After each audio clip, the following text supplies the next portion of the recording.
Falsafah Hidup Urang Sunda Seri 1. Sampurasun. Para pemirtub yang bersukacita dan sempat membuka channel Dangyang Pancawaluya bisa meluangkan waktu untuk update diri dengan menyimak channel pendidikan dan motivasi yang admin sajikan. Semoga pemirtub selalu sehat, bahagia dan rezekinya melimpah. Dalam sajian kali ini admin akan membahas falsafah hidup sebagai pikuku Sunda atau pedoman hidup masyarakat Sunda sehingga dapat membangun peradaban masyarakat Sunda yang bergotong royong, repeh rapih, gemah ripah loh jinawi tata titi temtrem ayem sepi paling taya rampok, hidupnya ngahna-ngahning, tidak terjadi kecekcokan di antara warga. Hidupnya yang harmoni dan bersinergis dengan semesta. Terima kasih atas komen dan subscribe-nya. Mari kita pelajari bersama dan bisa diterapkan dalam hidup bermasyarakat. Bangsa Indonesia yang terdiri dari berbagai macam suku, ras, budaya, agama dan kepercayaan, adat istiadat, dan budaya, serta memiliki nilai spiritual dan budaya yang tinggi. Pikuku Sunda diantaranya ada yang berupa falsafah, sindir, sampir, silip, simbol, dan siloka.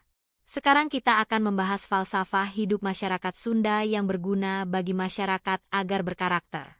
Dalam kehidupan masyarakat Sunda sebelum tahun 1980, di masyarakat baru ada radio dan tape recorder tetapi belum televisi. Banyak orang Sunda begitu kental hidupnya pada falsafah Sunda sebagai pegangan hidup. Orang Sunda percaya bahwa dalam kehidupan manusia bermasyarakat ada aturan atau tata cara hidup yang perlu dipatuhi agar mencapai keselamatan, kemakmuran dan kesejahteraan hidup dan bermasyarakat. Begitu banyak falsafah hidup masyarakat Sunda yang populer. Beda halnya dengan sekarang, banyak warga masyarakat Sunda yang sudah lupa akan falsafah hidup dan kehilangan roh dari falsafah Sunda itu sendiri, sehingga berakibat munculnya perubahan karakter dan kebiasaan hidup masyarakat Sunda. Banyak anak yang melanggar tata krama kepada orang yang lebih tua bahkan berani melawan orang tua. Banyak warga yang hidupnya dengan berbicara dan berbuat sembarangan. Berikut ini falsafah masyarakat Sunda. 1. Silih asah, silih asih, silih asuh. Orang Sunda memiliki konsep sosial dalam hidup di bermasyarakat dengan berpedoman pada silih asah, silih asih dan silih asuh. Dalam hidup bersama di berikut penjelasannya. A. Silih asah. Manusia sebagai makhluk sosial sudah seyogyanya kita saling mengasah atau menajamkan dalam nilai-nilai positif dalam membangun kehidupan masyarakat dalam kebersamaan yang harmonis dan bersinergis dengan lingkungan maupun alam sekitarnya. B. Silih asih.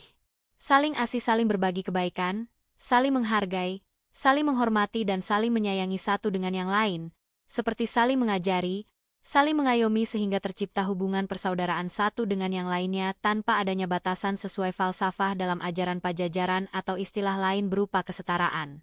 Bila ada warga yang berkesusahan, semua warga bergotong royong dan bekerja sama dalam membantunya. C. Silih asuh. Saling menjaga, saling membimbing, saling menasihati, dan saling melindungi. Dalam masyarakat tercipta peradaban yang setara dalam hidup bersama, terutama dalam menjaga keamanan dan kebersihan lingkungan dan alam sekitarnya. Begitu juga warga masyarakat patuh pada aturan dan tatanan, maupun adat istiadat di masyarakat, karena sesepuh, ketua RT dan ketua RW mengarahkan dan membimbing warga masyarakat dalam menjaga keamanan dan kebersihan lingkungan. Apabila ketiga falsafah tersebut dijalankan semua warga masyarakat dalam kehidupan sosial maka akan tercipta tatanan dan kehidupan masyarakat yang damai, nyaman dan harmonis. Tanpa ada pertikaian, perselisihan maupun permusuhan. Itulah konsep universal tentang kehidupan bermasyarakat untuk seluruh warga masyarakat. Pertanyaan refleksi dan mawas diri agar bisa update diri. 1. Apakah kita sudah menjalankan hidup silih asih, silih asah, dan silih asuh dalam keluarga, saudara, tetangga dan orang lain? 2.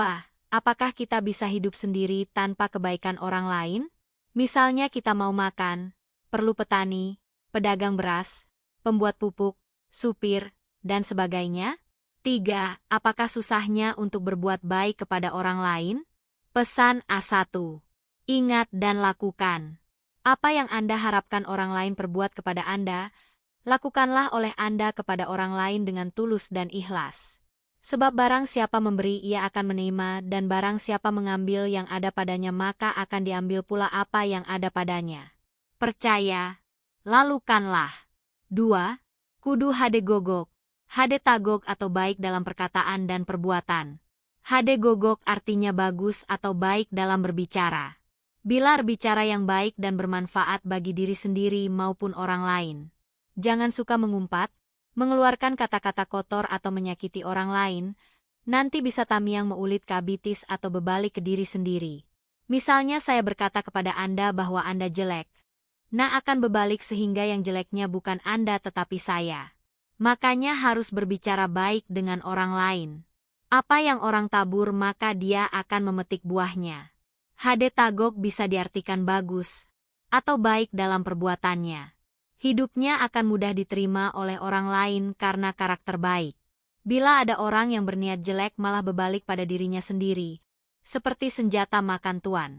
Kode semesta mengingatkan, melalui tumbuhan daunnya yang pahit seperti sambiloto dan bratawali hidupnya aman dan selamat, daunnya gak pernah dimakan ulat. Beda halnya sesawi daunnya habis dimakan ulat.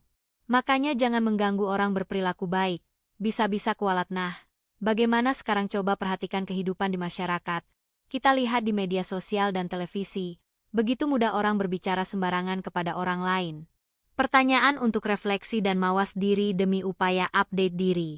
1. Apakah diri kita lebih baik dari orang lain yang kita hina? 2. Bukankah tangan kita mengingatkan bila kita nunjuk kepada orang lain dengan telunjuk maka keempat jari akan menunjuk kepada kita?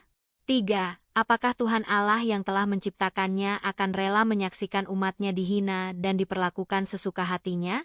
Pesan A1. Lakukan laku spiritual, misalnya puasa, tirakat, melek, ibadah tengah malam. Tidak mudah diganggu oleh orang lain.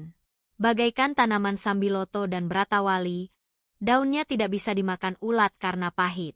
Begitu juga manusia bila berhati suci, baik perkataan dan perbuatannya, takkan kena oleh orang yang mau berbuat jelek.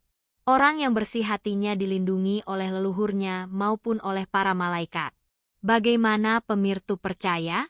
Lakukanlah dengan yakin. Ingat Tuhan Allah telah menyediakan apapun yang tak pernah dipikirkan oleh manusia. Allahumma kun fayakun.